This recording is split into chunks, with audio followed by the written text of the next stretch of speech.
हम यहाँ पूजा करने आए हैं रूपा, धन की पूजा, और उस पूजा की सामग्री तू है। छोड़ो मुझे, केशव बचाओ। स्वामी, ये आप क्या कर रहे हैं? बहुत पहले घने जंगलों के बीच एक टूटी फूटी झोपड़ी में 3 भाई रहते थे, बड़ा वीरन, मंझला सूरजन और छोटा केशव। गरीबी ने उन्हें कड़वा बना दिया था। तीनों की पत्नी एक ही थी, रूपा सुंदर, मेहनती और बेहद सीधी।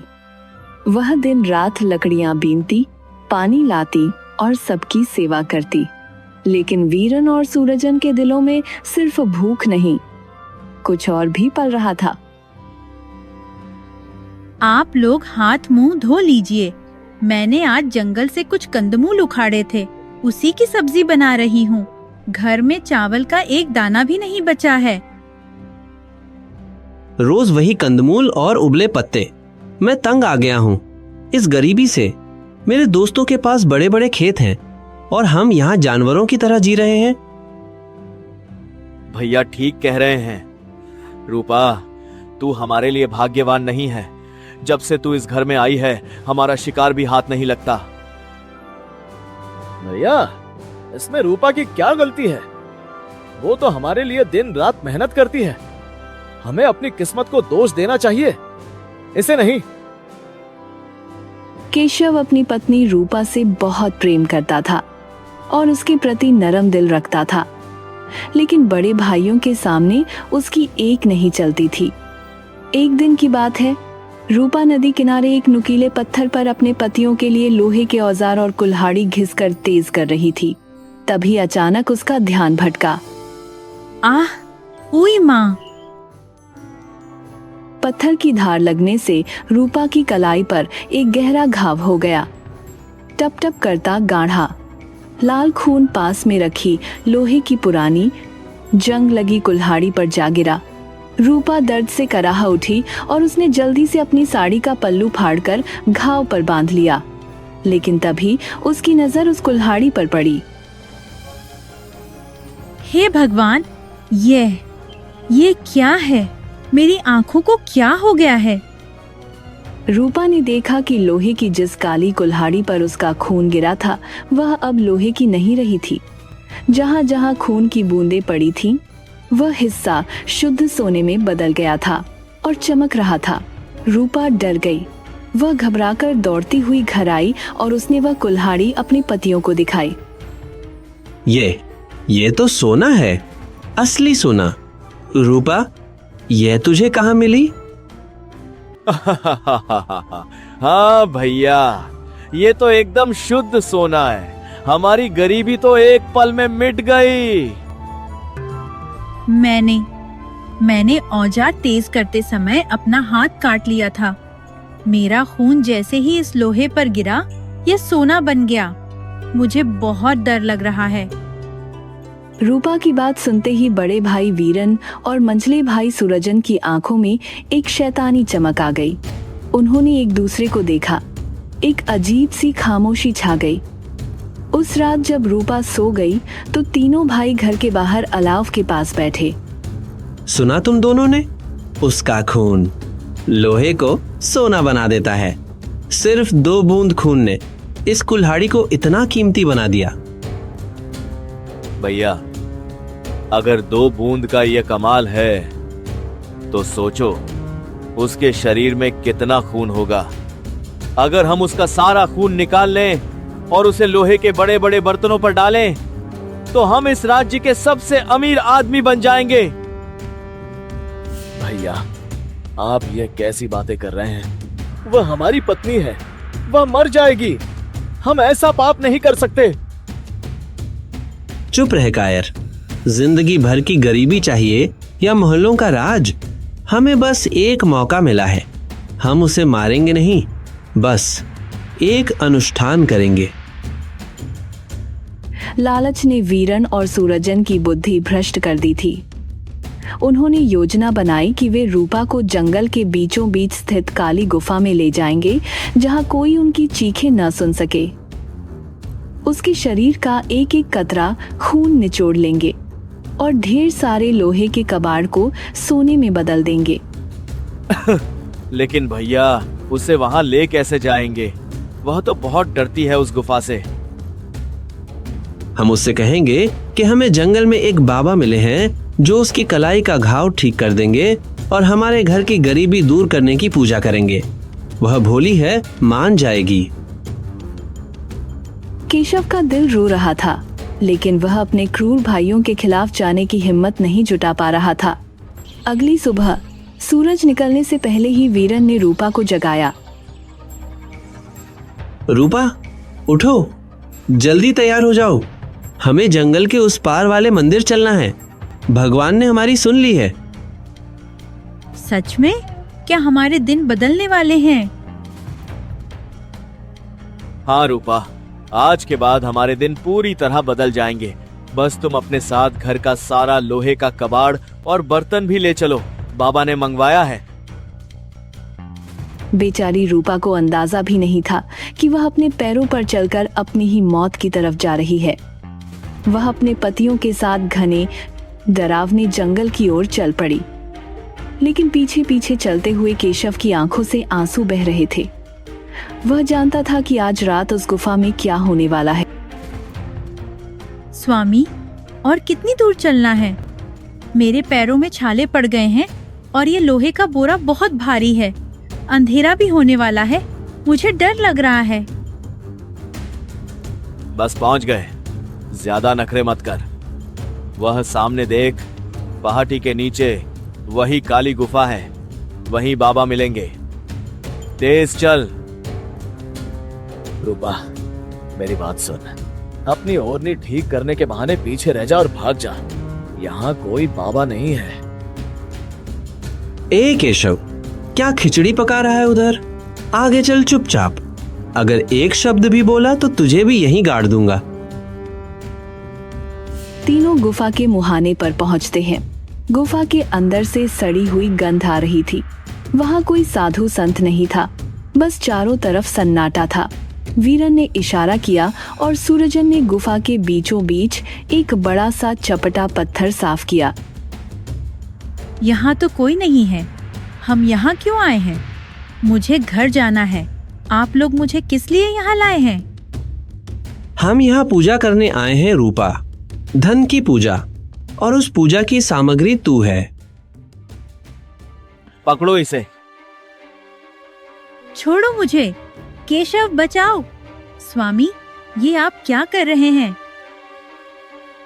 सूरजन और वीरन ने मिलकर रूपा को दबोच लिया। रूपा ने छूटने की बहुत कोशिश की, लेकिन दो मर्दों की ताकत के आगे वह बेबस थी।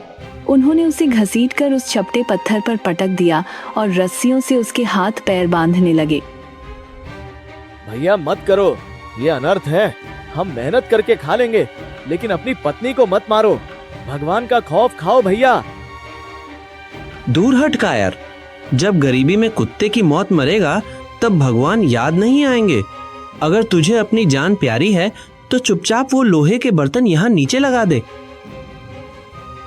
केशव, तुम तो मुझे प्रेम करते हो ना? इन्हें रोको। मैंने तुम तीनों की सेवा की है, कभी कोई शिकायत नहीं की। मेरे खून के प्यासे क्यों हो गए हो? तेरे प्यार से पेट नहीं भरता रूपा। तेरे जिस्म में जो खून दौड़ रहा है वो खून नहीं, पिघला हुआ सोना है।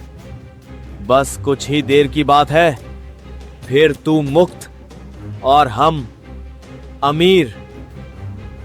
वीरन ने खंजर की धार को अपने अंगूठे से परखा। उसकी आंखों में दरिंदगी थी। उसने रूपा के बंधे हुए हाथ के नीचे एक बड़ा लोहे का तसला बर्तन रख दिया ताकि खून की एक बूंद भी बेकार न जाए। सुरजन, इसका मुंह कस के दबा ले। चीख बाहर नहीं जानी चाहिए। तू चिंता मत कर भैया, आज इस गुफा से सिर्फ सोना बाहर जाएगा। हे ईश्वर, हे ईश्वर। बस थोड़ा सा दर्द होगा रूपा, फिर तुझे हमेशा के लिए आराम मिल जाएगा। देखो देखो इसे, लाल खून गिर रहा है और बर्तन में गिरते ही पीला हो रहा है। सोना, यह सोना बन रहा है। रूपा की कलाई से खून का फव्वारा फूट पड़ा।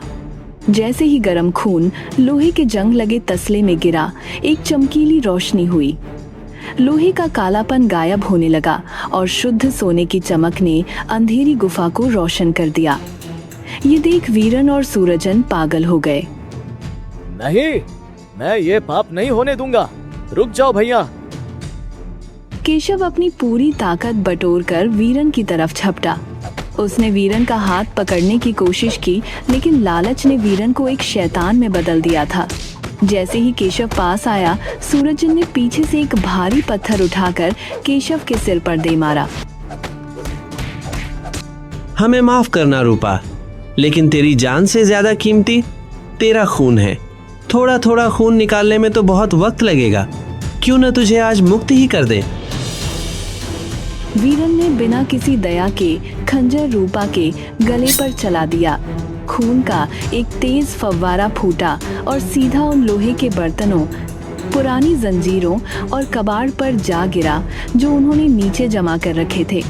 गुफा के अंधेरे में एक चमत्कारिक लेकिन डरावनी सुनहरी रोशनी फैल गई।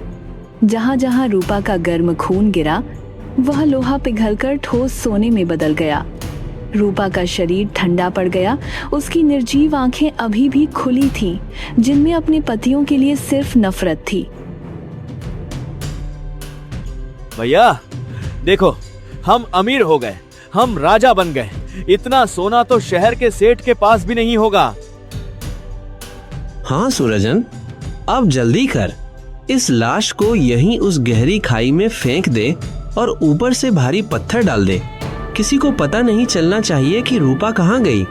हम गांव में कह देंगे कि उसे जंगल में कोई जंगली जानवर उठा ले गया। दोनों भाइयों ने मिलकर अपनी पत्नी की लाश को गुफा के एक अंधेरे कोने में बनी खाई में धकेल दिया। केशव, जो अब तक होश में आ रहा था, अपनी जगह से हिल भी नहीं पा रहा था। उसका शरीर सुन्न था और आत्मा मर चुकी थी। वीरन और सूरजन ने सोने का वह भारी जखीरा बोरियों में भरा और केशव को घसीटते हुए गांव की ओर ले गए। समय बीता। वीरन और सूरजन उस सोने से गांव में भव्य हवेली के मालिक बन गए, अमीर और ताकतवर।